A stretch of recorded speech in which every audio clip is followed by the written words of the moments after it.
Few voices in American literature and culture echo as powerfully as that of Maya Angelou.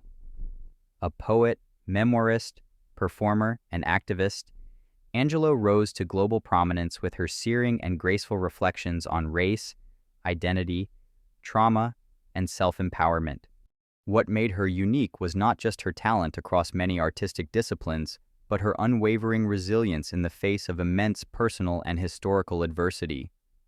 Maya Angelou's life was a testament to the triumph of spirit over suffering, and her literary work became a beacon for those seeking strength, dignity, and freedom. From the pain of childhood trauma to the global stage of cultural and political acclaim, Angelou continuously transformed her struggles into art. Her voice, resonant in poetry, prose, and performance, emerged as a symbol of survival, particularly for Black women, whose experiences had often been silenced or overlooked.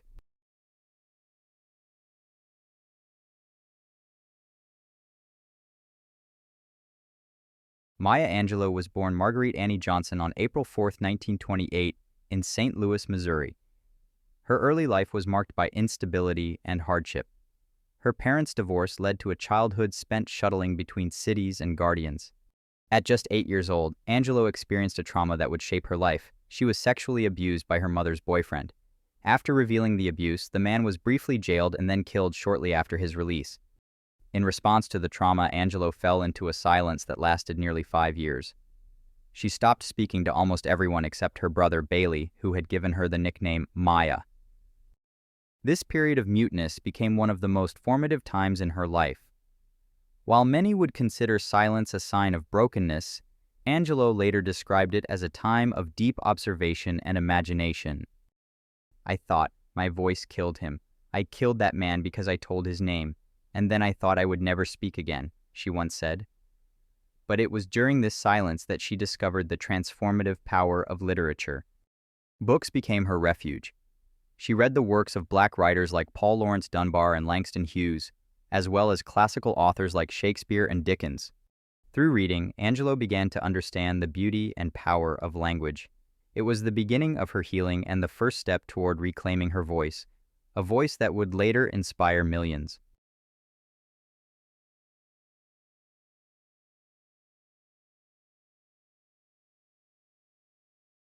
Angelou's eventual return to speech marked the beginning of a lifelong relationship with language.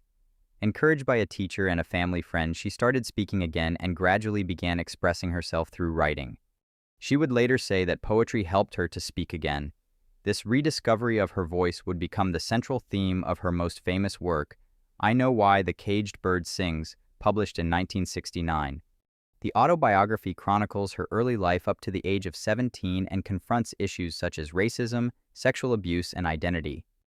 It was groundbreaking, not only for its unflinching honesty, but also because it was one of the first major autobiographies by a Black woman to reach a broad audience. The book became a bestseller and remains widely read in schools and universities. In I Know Why the Caged Bird Sings, Angelou wrote, "There is no greater agony than bearing an untold story inside you." This line captures both her personal journey and her mission as a writer. By telling her story, she liberated herself and gave countless others the courage to speak their truths.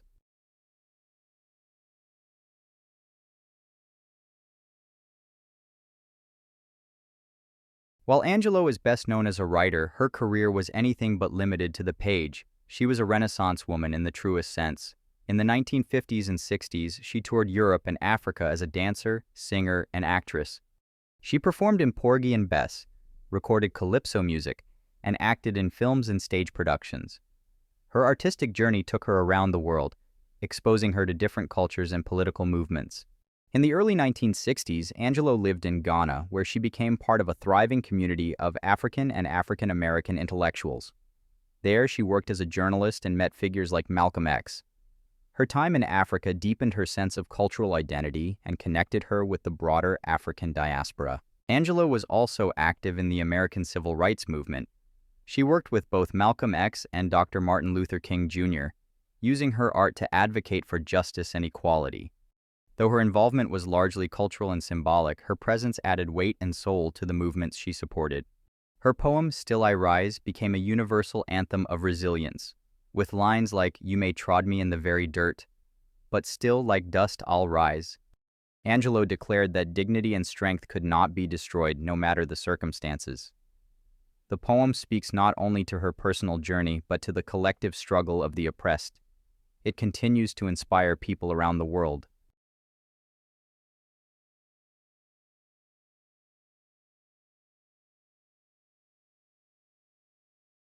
Maya Angelou's literary contributions span across 7 autobiographies, multiple poetry collections, essays, and plays. Each of her works echoes her core themes: identity, resilience, racism, womanhood, and the healing power of self-expression. Her series of autobiographies, including Gather Together in My Name, Singin' and Swingin' and Gettin' Merry Like Christmas, and The Heart of a Woman, trace her life with both brutal honesty and lyrical beauty. These books not only document her experiences but also reflect the larger story of Black womanhood in the 20th century. Her poetry, while often more celebrated by the public than by academic critics, strikes a chord with readers for its directness and emotional clarity.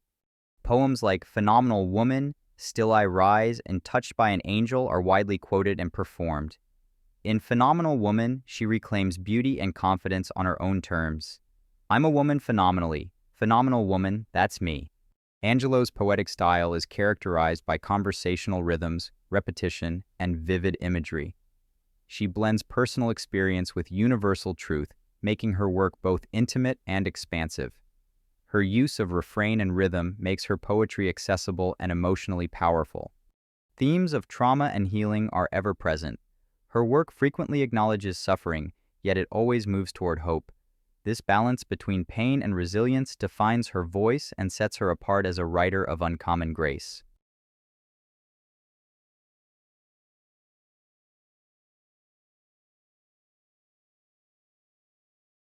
In addition to her literary and artistic work, Maya Angelou became a prominent public figure. She was often called upon to speak at major events and served as a cultural ambassador for American ideals of dignity, justice, and freedom.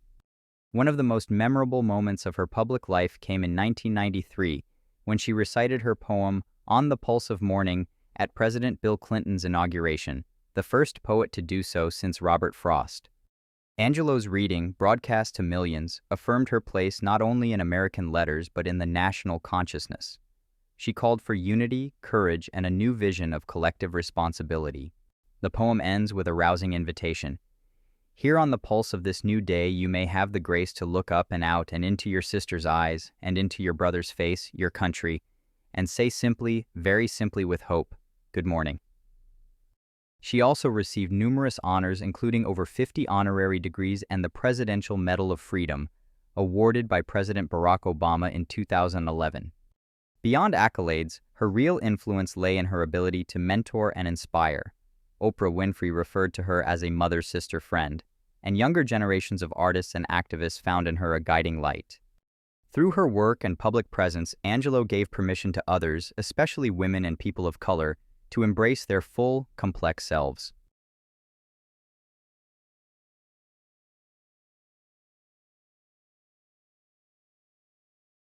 Maya Angelou's legacy is deeply rooted in her ability to transform pain into poetry, silence into speech, and fear into power.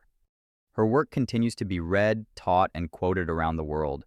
For students, readers, writers, and activists, she remains a model of how to confront the darkest parts of life with courage and compassion. Her autobiographical writing reshaped the genre itself, paving the way for other Black women writers like Toni Morrison, Alice Walker, and Chimamanda Ngozi Adichie. Her poetry, often dismissed by critics for its simplicity, has endured because it speaks to the human soul. Her influence goes far beyond literature. It lives in classrooms, rallies, living rooms, and anywhere someone dares to rise again after a fall. Her message is timeless. Personal suffering can become a source of strength, and every voice, no matter how long silenced, has the power to sing. As she once wrote, "We may encounter many defeats, but we must not be defeated." This philosophy shaped not only her own life, but also the lives of countless readers.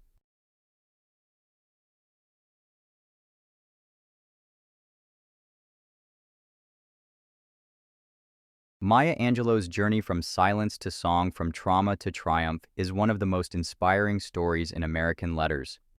Her life and work exemplified the deepest meaning of resilience, not the absence of pain, but the courage to move through it with dignity and strength.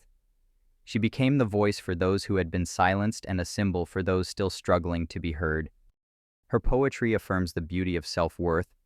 Her autobiographies illuminate the power of truth-telling, and her life stands as a monument to human endurance. In every line she wrote, in every speech she gave, Angelou reminded us that the human spirit is unbreakable.